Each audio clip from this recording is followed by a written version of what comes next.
IVM.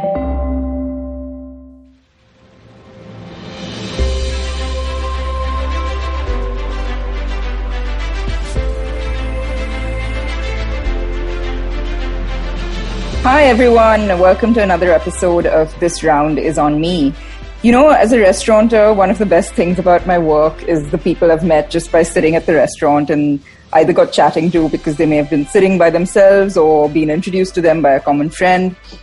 And that's exactly how I met our next guest. I still remember whom she was having lunch with, and we got introduced and had a brief chat, and she said she really enjoyed her meal and would definitely come again when she was next in Bombay. And, you know, that's how many of our conversations go with guests. And, you know, yeah, so most times that's as far as it goes. But in our case, fast forward 3 years later, and I'm carrying her engagement ring for her to London, and she's cooking her delicious food for us in Mumbai at Magazine Street Kitchen.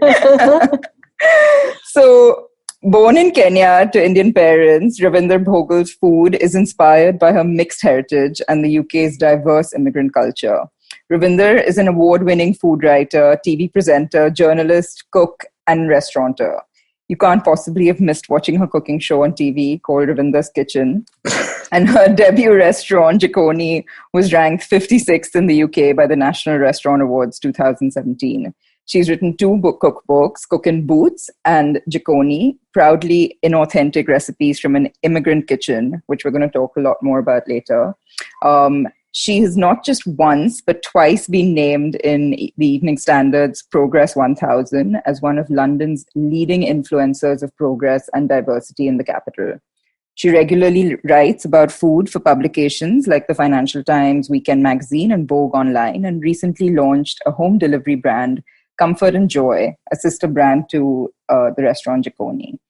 Chef Ravinder, thank you so much for coming on the show. Actually, I know, hang on. I know you've always said you feel like a fraud calling yourself a chef and you're referring to yourself as a cook. So, yeah. Ravinder, why is that, first of all? Tell us. Oh, you know what? I guess it's because I didn't go to culinary school. I didn't spend years sweating over a stove before I opened a restaurant, as many people do. I mean, I put my work in. But I also feel it's to do with the sort of cooking that I do. It's sort of very intuitive, very emotional, not very scientific. And I think that's what makes me a cook.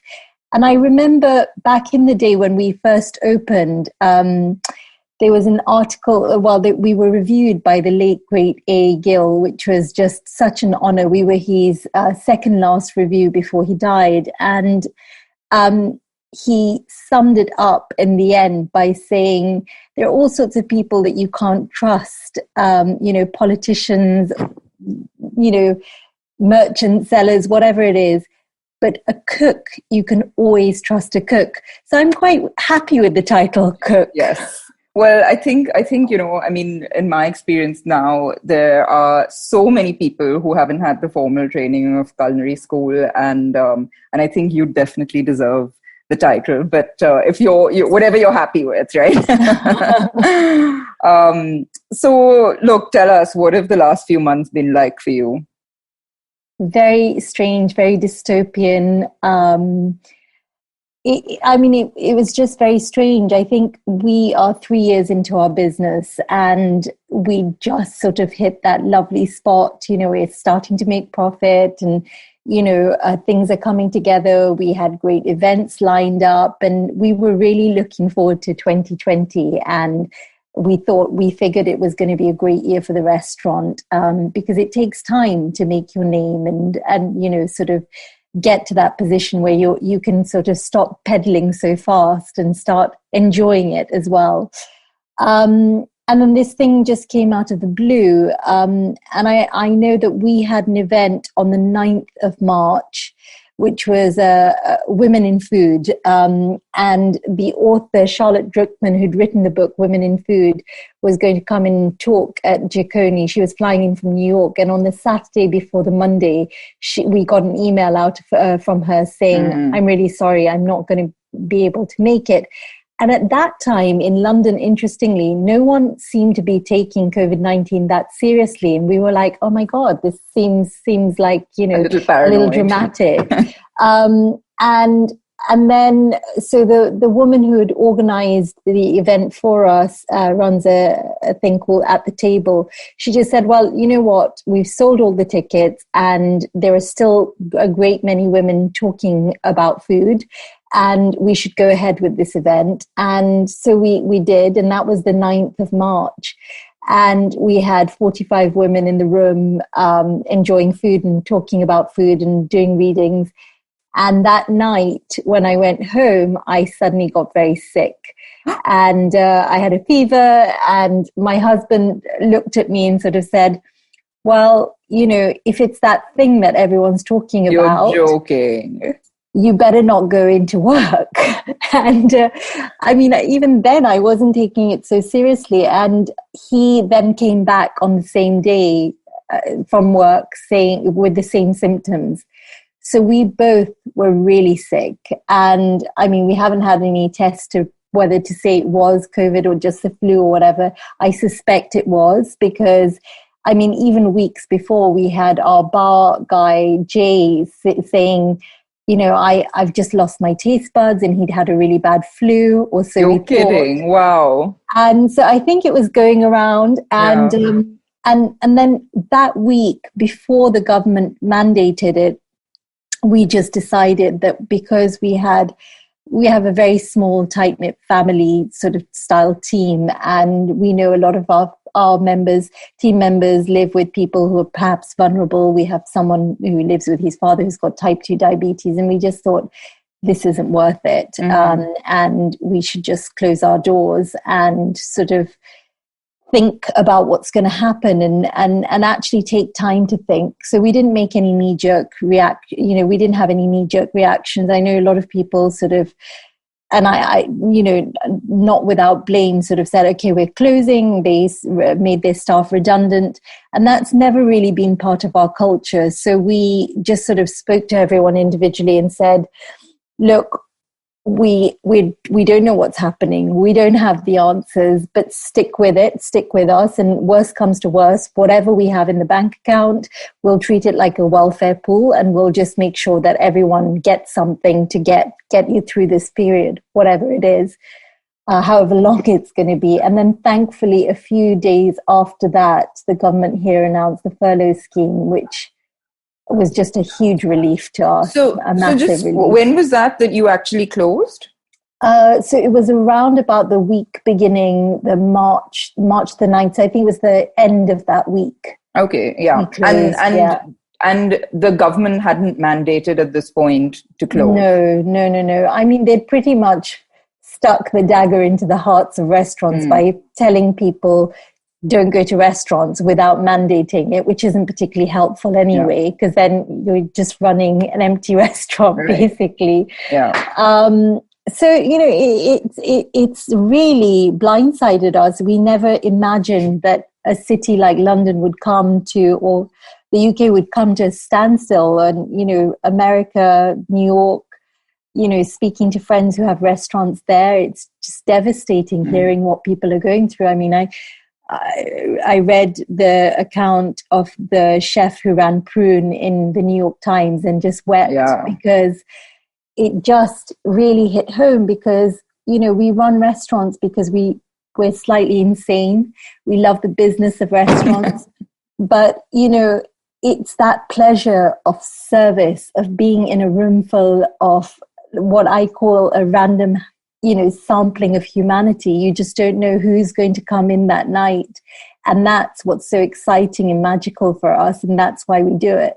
Yeah, no, I absolutely hear you. I think it was exactly the same at our end as well. And, we just started seeing a bit of a dip in the number of people coming in. And it was really funny. There was this one, it was the weekend before we actually also decided to close, before the government mandated closure here.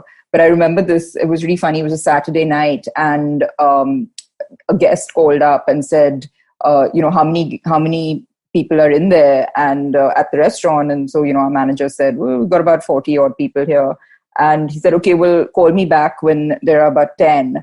I'm only 2 minutes away and then I'll come over. And it was so funny because he didn't really know, where this was coming from either. And it's usually the reverse where they're like, please, can we come and please find us a spot? And, instead, this was someone wanting to come when there was no one. So, I think that's when we started reading the writing on the wall, and, we too took a decision to close. But we'd actually told our team that we'll close just till the end of the month and see how it goes. And, we're still closed. So we went out in a bit of style, actually. It was quite funny because, I wasn't there because I was sick, and neither was Nadine, because by Monday the 9th, we'd both come down with this thing. So the team ran the show, but we had a dear friend of the restaurant who has now moved to the British Virgin Islands, and he had called up saying, I'm coming to England because my husband has, he's become a QC and he's got his ceremony. And we don't have a London home anymore. And Jikoni is the closest thing to home for us. And can we just have the space for a party? So I was like, wow. Of course. And we were so excited about it. This is weeks before, and we'd planned the menu together and everything.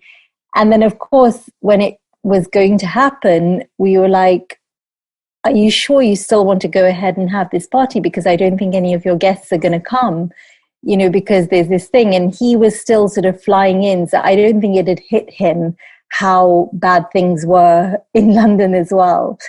And, but he went ahead and he had the party, and all his guests came, and they just had a wonderful night. So that was the last night of Jikoni. It was just like a lovely big party with the owners not there. Lovely. No, I mean, we're all waiting for days like that again. I mean, we've just been actually reading sort of really sad news, and the sort of latest casualty being Indian accent, which is sort of like a poster child for Indian restaurants, and that it's, not going to be reopening in London. And, I believe that there's about 3,000 out of 9,000 Indian restaurants in the UK which are expected to close, and the numbers increasing. And, London at the end of the day it's a tourist destination. It sort of thrives on, people coming here. And how do you feel about this? And, now it's been about, over 3 months since, we've all been closed. So, what's your view on this situation? And how are you all feeling personally for the restaurant? Well, I mean, firstly, I'm incredibly sad about Indian accent, because I just thought it was such a lovely addition to the London restaurant scene. I've eaten there a few times. The food was always exceptional, lovely experience. And I know that they really put their hearts into it. So I just think it's a crying shame. But I think probably, and I don't know the details, but I think that probably had quite a lot to do with the fact that the owners are in India, and with the lockdown, it's impossible. It would have been impossible for them to travel here to be able to organize things or look over the restaurant or look over the space and talk about social distancing and talk to their team regularly. Yeah. And I think that is the great shame of it. I think had they been here and had they been able to deal with things firsthand, things might have bis different. But you mentioned earlier that the government is sort of, did provide furloughs, and so is that something that even you've availed of, or your employees and your team? And is that not something that most restaurants are sort of availing of to try and get through this? But it's like, furlough has been really helpful, but it's just a small part of the picture. You still have things like your landlords. And if you, we've been in constant touch with our landlord and sort of said to them, look, we're a tiny independent restaurant and we do great things on your estate, and you have to nurture us. It is your responsibility to nurture us. Absolutely. Yeah. And so it depends on things like landlords, how understanding they are, how much time they're going to give you. All of those things matter. But also physically being in a place and being able to talk to your team, being able to look over the site. I mean, we are so lucky because we're down the road from the restaurant. So, we've been going in, we did, even when we were shut down, Nadeem and I would go in twice a week, if only to water the plants, but, and to water the neighbors' plants too. We, if we hadn't had that access to the restaurant and the team, it would have been difficult. Even with the team, we said to them, okay, you're all furloughed and everything. So, you are not obligated to work in the furlough period. However, I think it would be really good for everyone's morale if every Saturday we all had a Zoom call, caught up with everyone, because we have, young members as well. Like we have a wonderful guy, Genji, who is from Italy, and his parents he's 19 years old, and his parents are were really in a really affected area in Italy, and I can't imagine how terrifying it must be for a 19-year-old to not know or not be able to go home and see his parents. So to just check in, we'd have these Zoom calls, and we'd set them, an episode of Netflix, Chef's Table, or, something we'd read in the Financial Times to discuss. And it was nice because it just kept everyone sort of caught up with each other and kept that morale up. I mean, I agree. I think, a big thing of, a big part of this sort of very, unprecedented time was it was employee communication, just sort of staying in touch with them and kind of just touching base, and even if we didn't have all the answers, I think that's it's actually something. It's the first time we have about 170 odd employees, and we created a WhatsApp group for everyone just to, we'd send videos, or because here it's a little different, not everyone is necessarily we can get such a large team to communicate at the same time, but we sort of try and stay in touch. And I think that that's so important regardless of what business you're in, is to kind of still try and guide or mentor people through a time like this. Absolutely. And it's a time really for the owners or the directors of the business to show confidence and to, live the values of what that business is and demonstrate them and make sure everyone else is still reminded of them, and still, because that is such a big part of our restaurant, is the culture that we've built. And it's taken us so much time to find the right people who are, washed in the colors of our culture. And it's important to keep that alive, I think, more than anything. Which kind of brings me to the sort of next point, which is that I know you've always sort of been very much about community, and not just during the lockdown, but I've sort of been following your story of Jikoni for years, and community is such an important part for you. And I know that when we went into lockdown, one of the things that sort of became an immediate need was, Bombay is full of migrant workers and daily wagers, and, restaurants were in a unique position to use their infrastructure to feed them. And, so we did get together and somehow scramble a team together and ingredients and things and initiate a feeding program, for the slums and whoever needed it. And I know you all did something very similar with the NHS frontline workers. So what was that like? And was it, was it easy for you to convince the team to come in and help? Or was no, it works slightly differently over here. So, I have always felt this sort of call to duty very strongly. I think that comes from my upbringing and being a Sikh and everything. You're always taught that if there is any trouble, you just have to rise to the challenge. And that's deeply entrenched. I don't even think about it as a Sikh thing, but it's just a deeply entrenched culture that I come from. And seeing examples of that, people like my grandfather, who just was so brilliant at being upstanding members of the community.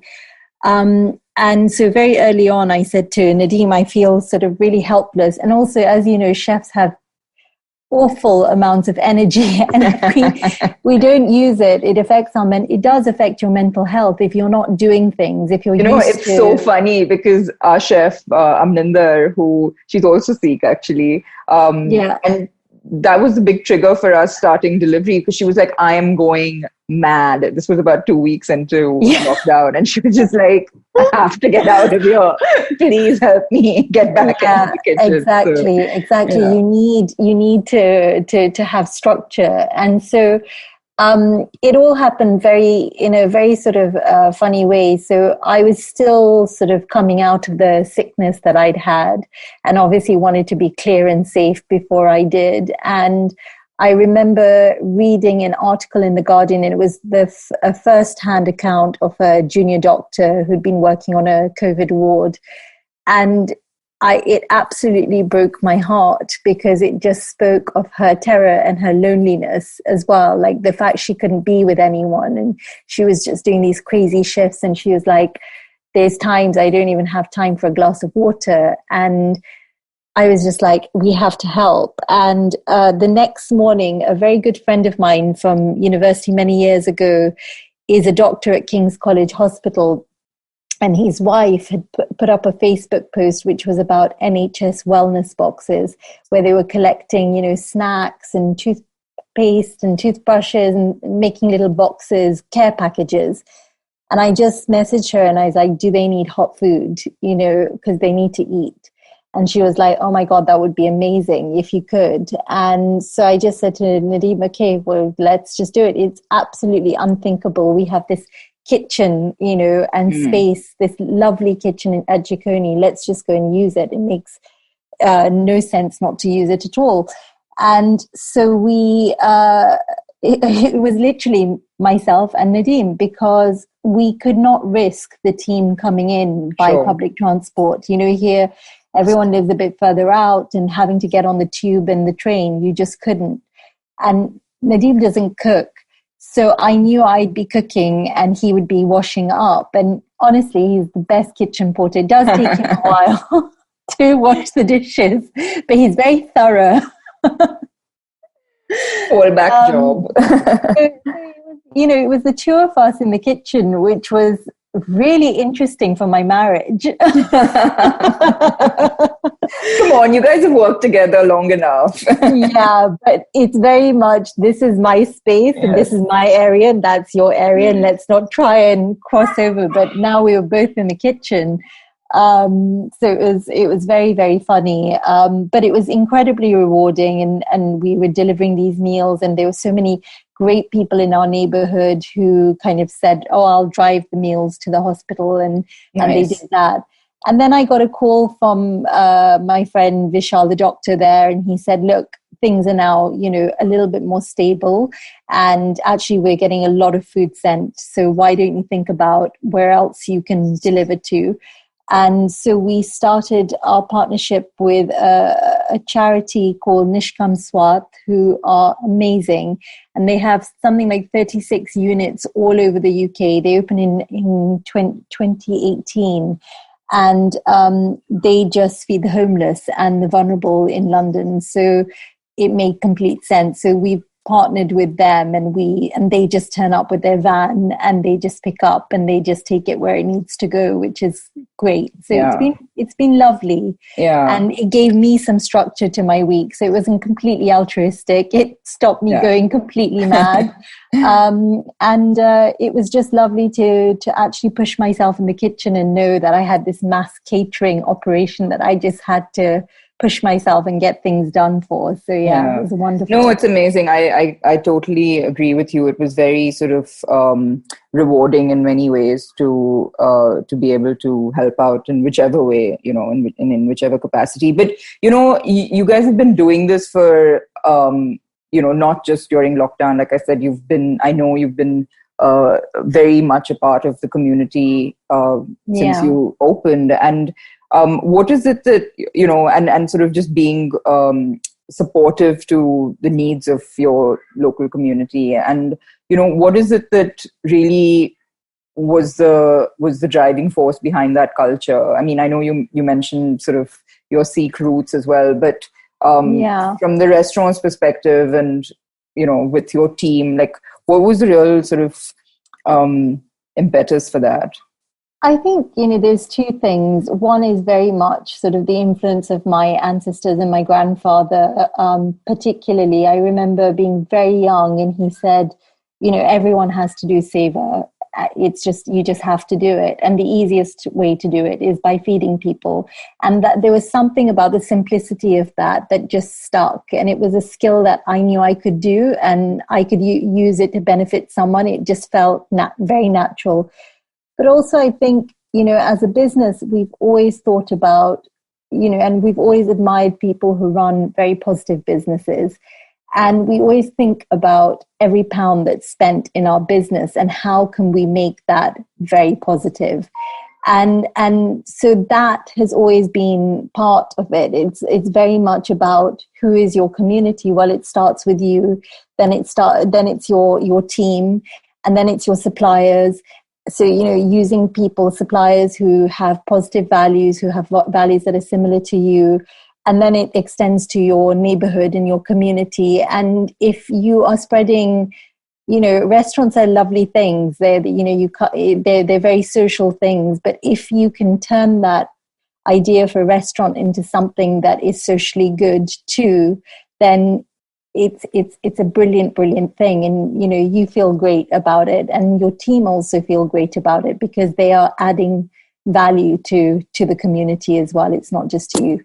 I agree, and I also feel that it may not be the motive for doing this, but it sort of entrenches you in that space. You almost become it's like your neighbors in your building that when they're there and when they're not there, you can't imagine a place without them, right? And it's a similar feeling where it's not then just a destination that people go and eat at. It's very much, it's meant to be where it is, and people feel like they associate that restaurant as part of the neighborhood. But, I think the idea of hospitality, I'm so proud across the world of my friends and my colleagues in hospitality and what they have shown, this amazing generosity of spirit, all the hard work that's gone into, like in your case, feeding migrant workers, the slums. I mean, I've just been a swimming pool watching, the footage on the news. I can't imagine, what people are going through over there. But what you guys have done, what so many people here, friends of mine, have done is just extraordinary. And I think in the very sort of basic sense of the word, hospitality was always meant to be. I think it comes from this Israeli idea of when people were sort of traveling through, towns, there was this benevolence of just people opening up their doors and saying, stop here, have a meal, be looked after, be taken care of. And that is where the word hospitality comes from. It's that selfless sense of giving something of yourself with no expectation. And I think as much as we're a business, we very much talk to our team about that a lot. We cover it again and again and again. Like, there are two separate things. There's service, which is the technical, and then there's hospitality, which is a feeling, and it's about how you make someone feel.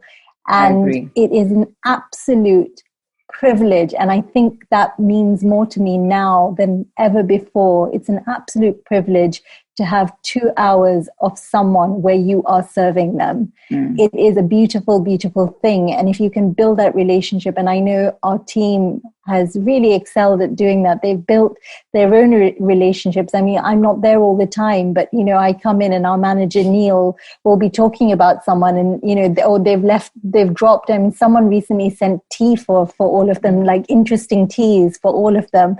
And it's just a lovely thing. It's so rewarding. Yeah, no, I agree with you. And I think that connect is what brings people back. I mean, at the end of the day, it's sort of the food it's a given, and that's something that, of course, you appreciate. But it's actually that connect with the people that, really sort of I think separates, one restaurant from another and really creates that connection.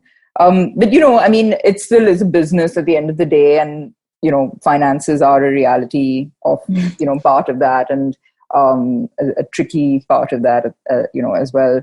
What's sort of been the most sort of crucial lesson you've learned in having your own restaurant, not just during lockdown, but I know that it's been about 4 years, right? Or almost 4 years. Yeah, it'll be 4 years in October this year. I mean, I don't stop learning. I think my brain, especially in that first year of opening, was stretched beyond a point where I thought it could be stretched. Every day is a learning experience. Every day surprises you. I think my husband will tell you that this whole period of lockdown, working out things like furlough and how that translates to people's salaries and all of that technical thing has been a mind-blowing thing to get your head around, which actually he's been brilliant at doing. But, for me, it's been very much about the idea of building culture and building a team. And, I had never, when I opened my restaurant, I'd never hired or fired anyone. And that sort of, steep learning curve of how to manage people and also how to not make a rod for your back. I think when I started, I was so convinced that I had to do everything myself. And it's this ridiculous notion that, and it actually comes from a very egotistical place, like, because you think that no one is going to do it as well as you. So you end up doing absolutely everything, killing yourself in the process. And when actually all you have to do is teach, train, and delegate and trust people. And so that I learned, in that first sort of year, latter half of the year. It took me a while. I completely hear you. I think I'm still learning that 10 years in. But, I mean, so it's as you mentioned, it does take about 3 years for a restaurant to really find its feet and, just sort of stabilize a little bit. And, and you mentioned that Jikoni for you was at that point. And so, it's funny, actually, we opened our Cantonese restaurant 10 days before lockdown. So, it's crazy, but it is what it is. But, I mean, at some point we obviously are hopeful. And I think as a community or as people in hospitality, I think we're eternally optimistic. And, we do sort of await the day when we'll be able to, open our doors again. And what do you feel that, how do you sort of see yourself navigating this new space? And on that, I will say, I mean, no one has a crystal ball. And over this period, I've done so many strange interviews with different newspapers who are like, so what are you going to do? And how are you going to socially distance? And actually, we're waiting for government guidelines. And that's what it comes down to. And I have just told the team as well, there is no point getting stressed or worried or doing things now, because until there are no clear guidelines, it's just such a waste of energy. Here they're talking about 2 meter distance, and then that becomes 1 meter distance, and no one actually knows the answers. And it would be really, really lovely of the Prime Minister to let us know when he has Is there any indication of when restaurants will be allowed to reopen? Because I know, like in the US, for example, they've allowed outdoor dining, and eventually I'm guessing that'll lead to indoor dining. But is there any sort of indication for you guys? The date that's been thrown around and what we're aiming for is the 4th of July. And I have a strong feeling that will be the case. I've written a menu for July, so I'm very confident that it will be July. But really, in terms of how many people we're going to be able to have in our space, that is the big question, and that all depends on these social distancing measures. And as you know, Jikoni is cozy. Yes. to put it politely. It's not the biggest restaurant. We have 48 covers upstairs. And if suddenly we have to half that, then the conversation becomes very much about a conversation about with our landlords to see how they're going to support that, because we just would not be able to pay the rent. I think it's amazing. This is literally everywhere that our industry kind of hinges on our landlords. It's as sort of clear as that for me, because with the teams and with manpower, you can still kind of come. They can see what's happening, and you can come to some sort of mutually agreeable way forward. But it's really so much of this actually all depends on our landlords. But I think it's a big reality check for them. Actually, yeah. I think that this whole market has been real estate has been so overheated for so long, and actually the values have been so overinflated. And as with restaurants, margins are so thin, and when such a large chunk of what you're actually taking in is going to just to cover rent. I think now everyone has to have a bit of a reality check, or they're just going to have empty sites. That is the truth of it. Yeah. It's really a matter of working together. I mean, that's the only way to really, get through this. But I agree on the sort of larger real estate correction that I think will happen across the world. But let's talk about some of these trends which we see being talked about a lot during this time. So of course in our space, fine dining is it's been a big part of the restaurant world globally, and it is something that's more exclusive and for the elite. Of course we're hearing about restaurants like in London and New York, which are sort of the big hubs for some of these fine dining restaurants, that they may not come out at the other end of this. So are we sort of looking at the beginning of the end of fine dining and corporate expense accounts as we know it? Or, is this maybe the beginning of a new form of dining? What I've been reading about is conscious dining, maybe. What do you think about this? I mean, I think as restaurants and people who run food businesses, we all have to sort of examine our impact in the role that we play in all of this. And, the whole fine dining thing, partly I think right now, and I'm talking about right now, what people's sort of mood and how they're feeling is very much about seeking comfort and familiarity, and that sort of the reassuring thing that comes out of that. And, going to fine dining restaurant seems very sort of celebratory, and it seems very sort of special occasion. And I just think that the mood isn't correct for that right now.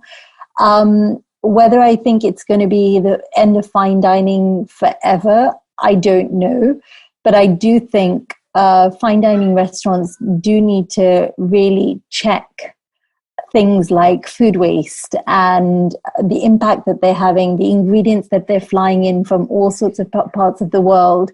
We all have a responsibility to look at our supply chains, to shorten them as much as we can, and be a little bit more responsible, given everything that we've just been through.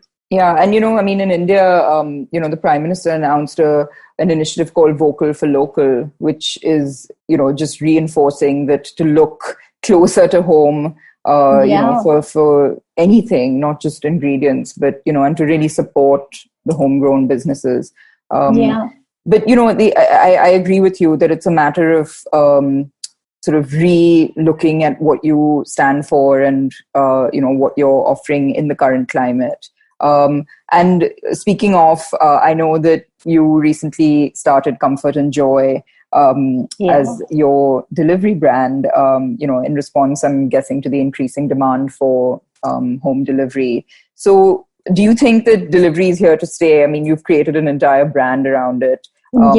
So I think delivery is definitely here to stay. And I think that it was a growing sort of market even before COVID happened. And so the idea for comfort and joy was always around. I just hadn't had the space to work on it. And of course, the sad silver lining of COVID is that you suddenly find yourself with a heap of time. So I was really able to fine tune the brand and what I wanted it to be and what I wanted it to stand for. So I think, and the response, we've only been open about a week or so, but the response has been fantastic. And what has been really, really nice to see, actually, in the pictures that have been coming in from people taking, shots of their comfort and joy meals, is that they're really sort of tablescaping and making a meal of it. Yeah. So they're making an experience, and I think that's what we wanted. Even when we thought, because for us, as people in hospitality, the joy is what I was saying, that, service to people, giving of yourself, looking after people, hearing their stories, giving them time, all of that, that's the joy. And sadly, with delivery, you don't have that. Mm. And so we really thought, well, how can we extend that service into people's homes, and how can we extend that experience? And so we really tried to sew those things into the brand and the branding as well. So the packaging is super, super beautiful. It's all 100% home compostable, completely zero plastic. Our food containers, you can put them on your home compost heap, and in 90 days there's soil. We're really shortening our supply chain. We're working a lot more with local, really responsible farmers, people who are looking after the environment. We've been using green energies for a while anyway, for almost a year now. So everything is cooked on green energy. And then, we like the feeling that every time you eat, you're feeding somebody else as well. So we've really sort of, solidified our relationship with Nishkam Swat. So every time you order a comfort and joy meal, we donate a meal to someone vulnerable who needs to be fed. Yeah. So it's been lovely to finally, and I think this is the thing, that, something like COVID happens, and all the things that we as people think are completely impossible. No one thought it would be possible for us to all close our restaurants the way we have. It just shows what can happen if it has to happen. And I think we all have a responsibility to really use this time to re-engineer the world around us, and think of a better way forward, and think about how we're going to be part of the solution rather than adding to the problem. I agree.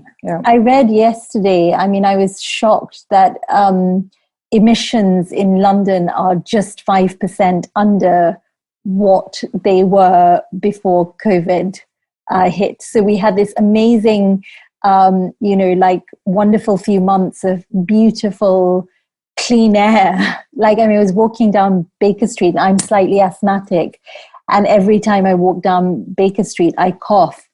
There was none of that the few weeks that we were going in, and now suddenly it started again, and I find that really sad. Yeah, no, I agree with you. I think that, this is something that I've been sort of talking about with our team as well, that there's a huge amount of fear to, incorporate all these things to do with safety. And, I keep saying that let's not forget the reason, we ditched our plastic straws and our sort of, plastic mineral water bottles and things. There was a reason for that. And now, just in the name of, safety, there's always a better way of doing things. And I think it's a matter of just stopping and, figuring that out rather than rushing into something. And 100%. I completely agree with you. But one thing so we're doing delivery as well, across all our brands. And I don't know if you face this, but we still have guests who are quite nervous about ordering in, or they only want to order food that they can reheat. And have you sort of faced this, and what have you done to make it safer as well for people and to reassure them? We haven't really faced that over here. I think in a way people are showing quite a bit of confidence. which is nice because it's a good marker for when things reopen again. We haven't really had that, but I think what we're doing is we're just being as safe as possible, washing hands several times a day, wearing gloves where we can. Our chefs are wearing masks. Everything is being cleaned down several times a day, disinfectants and all of that. We're just trying our very, very best to keep it. I mean, we've always really had, good hygiene ratings and, food hygiene ratings and all of that. And now we're just being even more cautious. And that's all we can do. And this is a bit more of a sort of business question, but, another big movement in India, at least, is kind of against moving away, or rather moving away from the aggregators, not against moving away. And, because of the large chunks of profit that they, of the profit that they take. And is that something that you face? Because you've just launched delivery and, is that something that you also, are you doing your own? Are you working with No, I mean, we're simply not big enough. And I think logistically, it's a whole other job, to figure that out. And we're just too small to do that. But I think there are so many delivery companies now, and I think that the market will flatten out slightly as the competition starts to sort of hit. Yeah. And the name of the game is negotiate, and you've just got to keep doing that. And I think that's the big difference between India and the UK is that in India there's still a few that kind of hold the larger chunk of the delivery space, and so that becomes a little harder to do. But it's definitely happening here, where restaurants are just sort of moving away from depending on them so much. And the other. Sorry. No, I was just going to say, I remember our first night of doing Comfort and Joy. I love the name, by the way. It's so apt. It's exactly. Thank you. We felt it was exactly the two things that everyone needed right now. So we wanted to make it feel uplifting. The first night that we started delivery, and Nadeem and I were trying to get our heads around the deliveries and what time they're coming and what does 50 minutes actually mean, and all of that kind of stuff. And I felt less like a chef and more like a terrible taxi controller. It was like a whole other thing. It's that technology thing that just really bamboozles me. But I have a wonderful team who've managed to get their heads around it far more than I have. I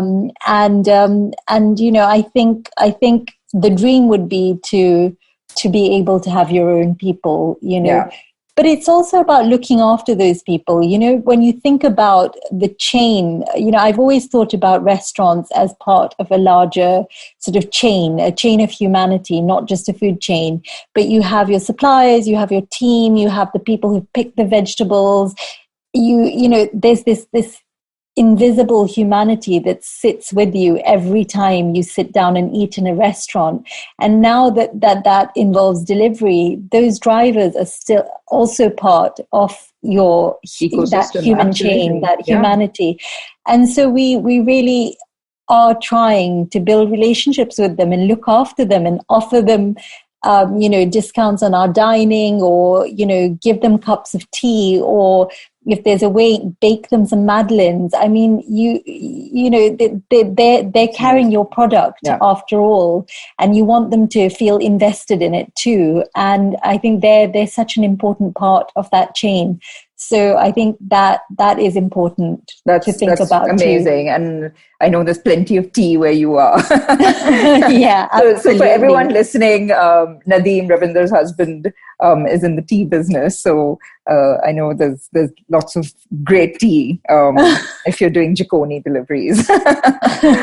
But just you mentioned briefly, I want to sort of touch on two more things. You mentioned briefly about the technology and sort of I know I feel like I've had a crash course in technology, in learning about tech in the last 3 months. From your daughter. Yes, well, there's that, but then also just, I mean, for the restaurant and, and like I mentioned, setting up our own systems and things like that. And yeah. I mean, I'm also reading and hearing so much about systems that are being made available for when restaurants reopen, and having, menus which will show up on your phone, and it just really, it doesn't quite sit with me, and yet I'm not sure if I'm sort of alone in this, and I'm being foolish, and I'm trying to hold on to some past that I actually need to kind of, let go and recognize is now different. Do you sort of, how do you see this? I mean, I genuinely believe that people, will, they crave for, that experience that we've been talking about in the last hour when you go to a restaurant, and somehow technology doesn't quite cut it. It doesn't, and I think human experience. Yeah, I think there is poetry in the romance of restaurants.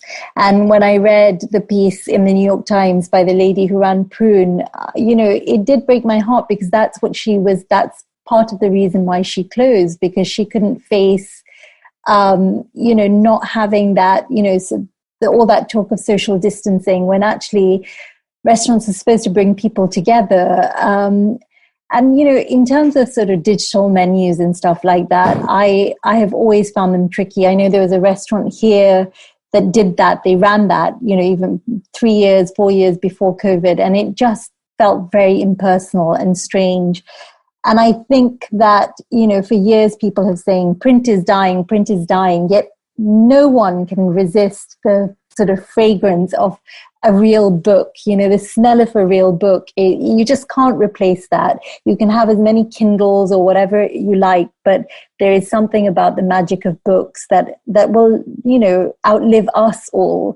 And I think there are ways around it. I certainly don't want to have digital menus at Jikoni. I think there are ways to do recyclable paper, printed menus. You use them once they've been touched, you throw them away. We've always done that anyway. We've always, sort of our menus become wine stained and food stained and stuff, and they get that one use and they're done with, and or recyclable paper, so it's fine. But there's something very impersonal about looking at a screen to order. I agree. And unless, of course, you're I'm always encouraging people to put their phones away. So I think forcing them to bring them out is kind of counterintuitive. But just sort of one more thing when it comes to sort of these trends that we're seeing. I'm hearing a lot about people trying to move away from eating as much non-vegetarian food and meat and poultry, and they feel that that's kind of it could instigate the virus somehow. And and I think generally there's a growing awareness of eating more healthy and vegetarianism. I remember once you talked about creating a vegan menu for someone, and we're seeing sort of plant-based and cell-based meats and products coming on the shelves. Not so much in India as yet, but it is happening for sure.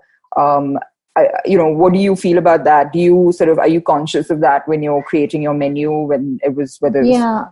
I mean, it comes from a very personal experience for me. I have always eaten 70% vegetarian. I love vegetables.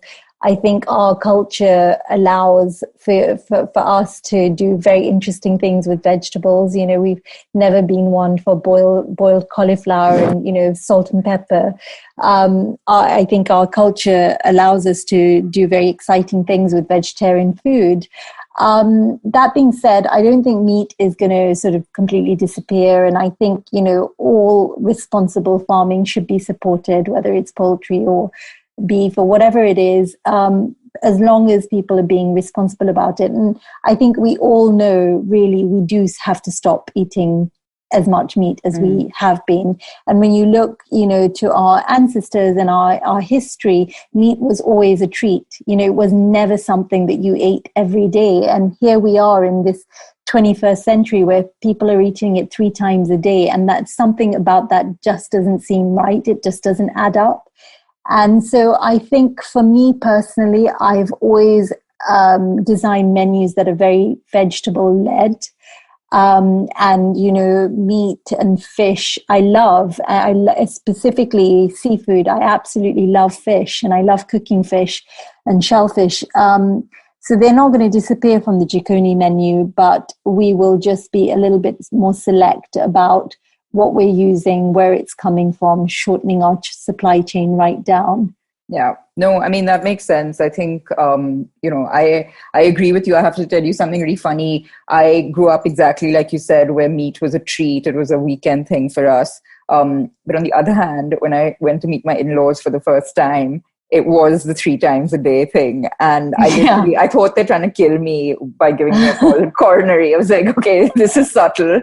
But, I think there are cultures where it's a very dominant part of the diet. And I think it's going to be interesting to see how that changes, if at all, especially in India, where it's, certain parts of the country, it's a very prominent part of the menu.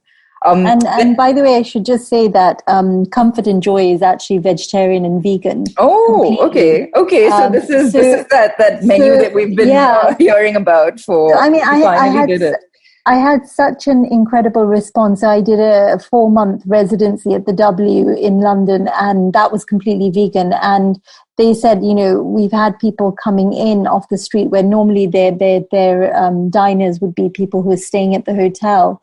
And it had such an amazing response. And again, with Comfort and Joy, no one is missing the meat.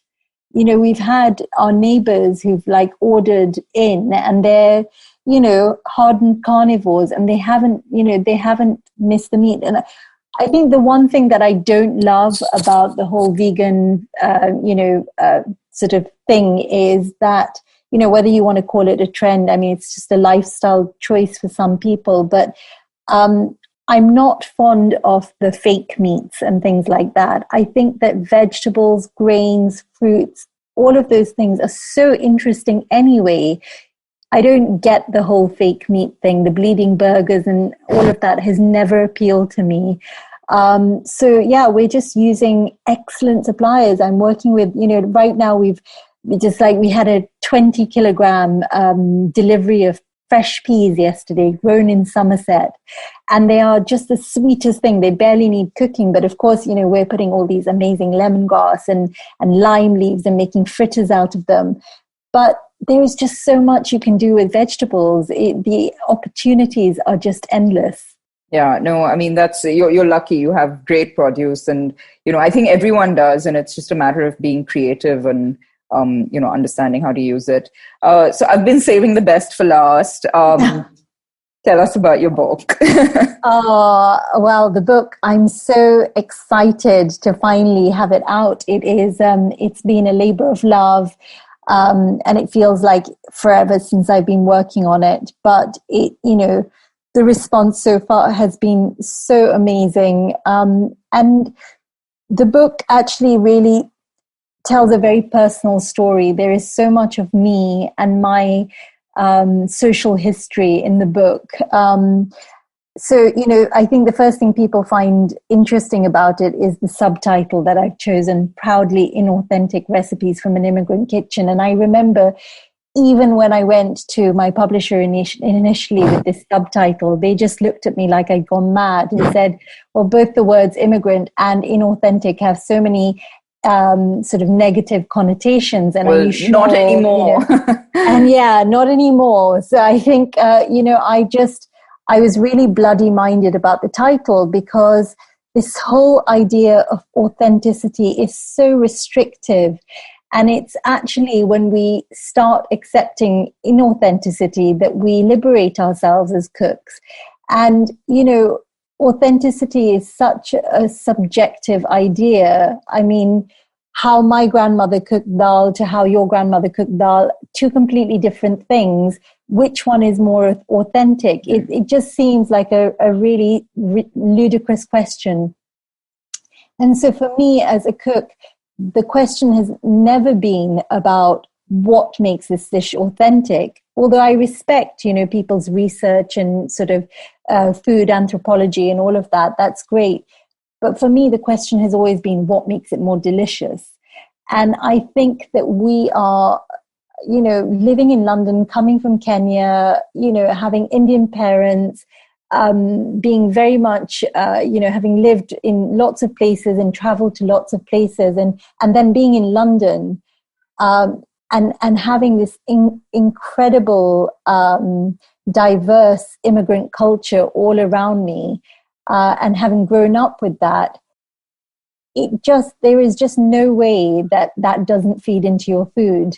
And I remember coming here when I was 7 years old in a very sort of dark November, and, the sort of ache of missing home and, what was a very lush tropical climate that we'd left behind with guava trees in the garden and all these lovely things, and coming to England in November, like there's nothing, it's barren.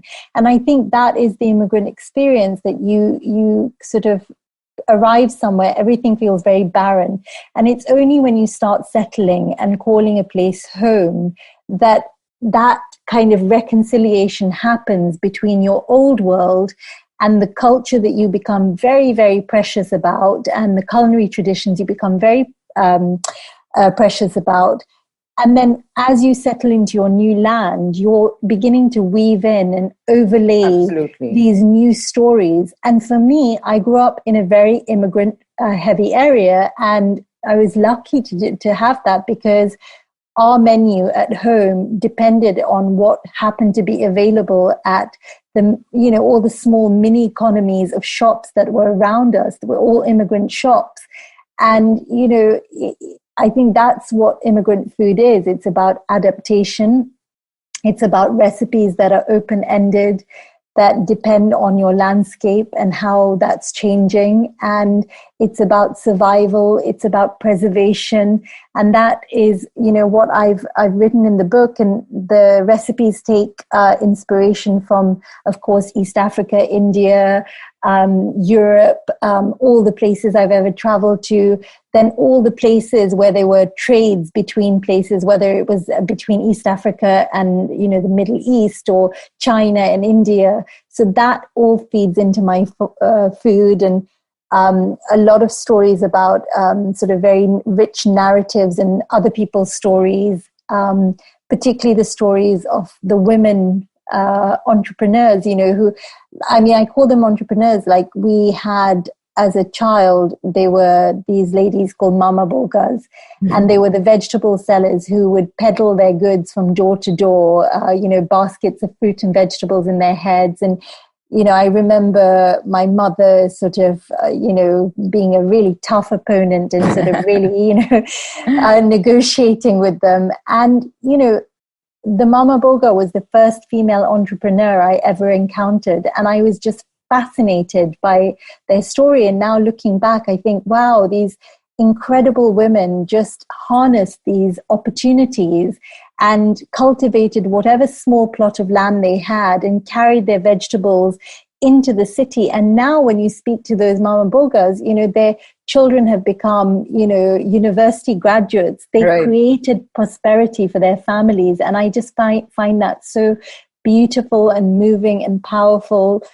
And, there are a lot of stories about all these incredible women. Another woman was a pickle maker who made the best pickles I've ever tasted. And, she was a widow. And again, she was an entrepreneur because she had to make ends meet, and she did it how she knew, which was by making these amazing pickles. And this tells her story about. I think it's also that, that's the thing. It's that food is more than just what's on your plate. There's so much that goes behind it, whether it's the history or the people who've created it. And, it sounds like, well, I can't wait to get my hands on a copy. So are you going to be coming to India anytime. I mean, obviously not right now in the immediate future, but definitely. I think we've been how having can people here get their hands on it? Yeah. Well, we've been talking to Bloomsbury India, and I think the book comes out a month later in India.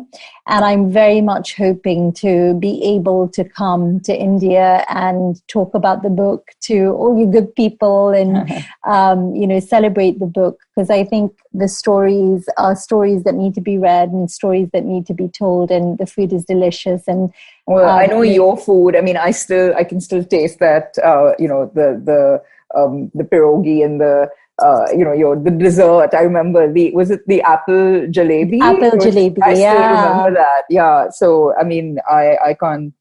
We had so much fun. Again. I know that was amazing. I had so much fun, and you have just the most incredible team. I felt so supported cooking in that kitchen.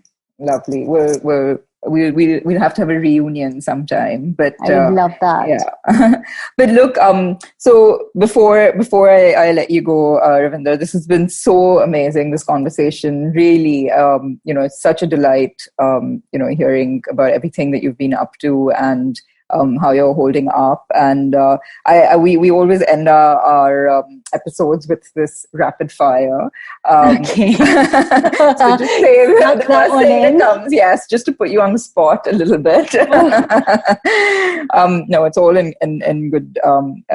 It's just for fun. So, writing or cooking, would you love more?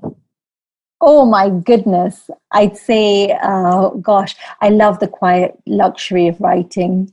Ooh, okay.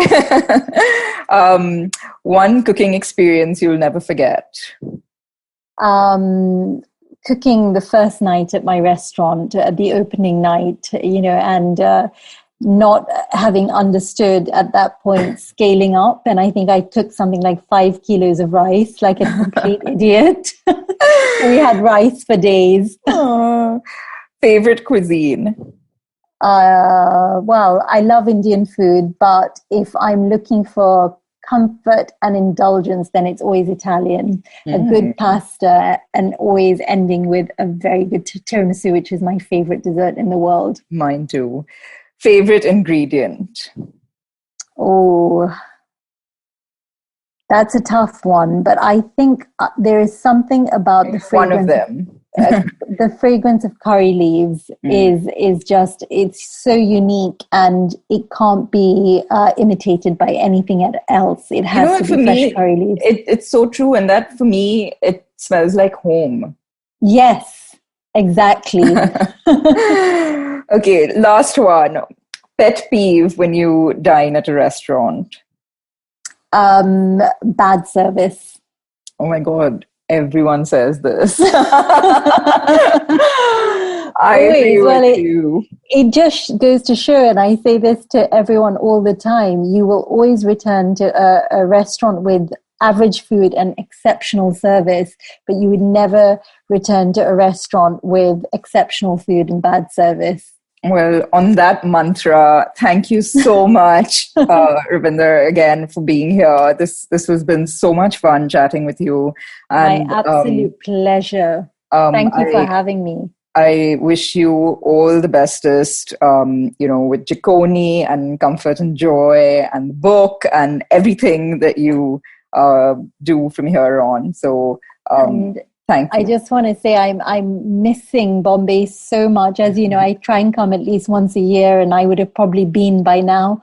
But I'm particularly missing the table, and I can't wait to be dining at your table again. Well, we can't wait either. So soon, inshallah, soon. Yes, absolutely. Lots of love.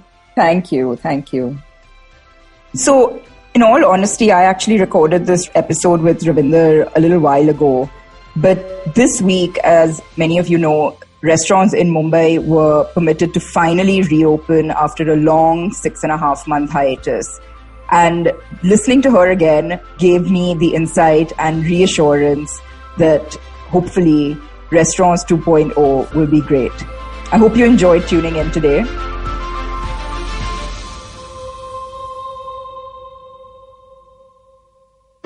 I hope you enjoyed that show. I'd like to thank our sponsors this week, Intel, for supporting us.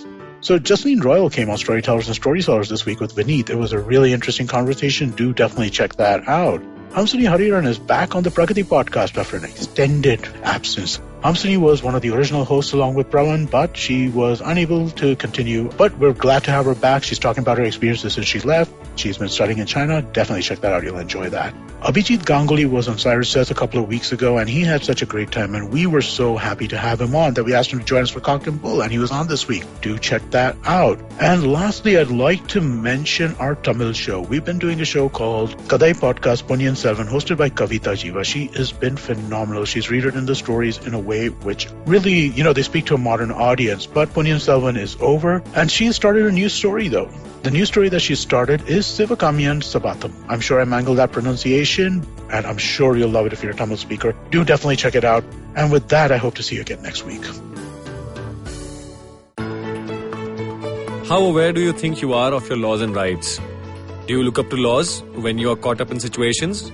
Do you know what your rights are when you're stuck somewhere bad? Well, here's a show that can help you move an inch closer to being aware of what your rights are. Tune into Know Your Qanoon with me, Amber Rana. This is a podcast meant to answer all your law-related queries. Catch Know Your Qanoon every week on the IVM website or the app or anywhere you get your podcast from.